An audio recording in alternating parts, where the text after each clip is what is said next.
Ouais, du mal avec les mains par contre. Je suis un gars du Nord. Hein. Bonjour, je m'appelle Sébastien Courmont et je suis depuis 2 ans à la tête d'une unité de conception et de fabrication de capteurs de pression, après une vingtaine d'années passées dans le domaine de la propulsion militaire et spatiale. Alors on trouve nos capteurs à peu près partout sur Ariane 5 puisqu'il y a à peu près une centaine d'entre eux à chaque lancement, aussi bien sur la partie propulsion solide que sur la partie propulsion liquide.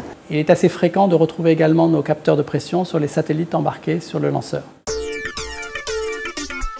Les capteurs peuvent avoir différentes fonctions. Sur Ariane 5, on les retrouve par exemple pour contrôler le remplissage des réservoirs partie haute sur le pas de tir, ou alors à vérifier le bon fonctionnement du moteur Vulcain avant allumage des boosters. Donc un capteur de pression est schématiquement composé de 4 parties. La partie active qui est un élément sensible venant convertir le signal de pression en signal électrique. La prise de pression qui va venir faire la liaison avec l'objet mesuré.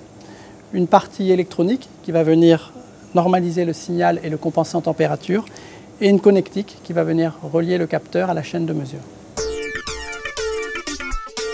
Sur Ariane 5, nos capteurs sont là pour assurer des mesures dans une large plage de pression et de température, puisque nous allons de 1 à 500 bars en pression et de moins 250 à 150 degrés en température, tout en supportant des ambiances mécaniques sévères, de vibrations et de choc, et en atteignant des niveaux élevés de fiabilité et de sûreté.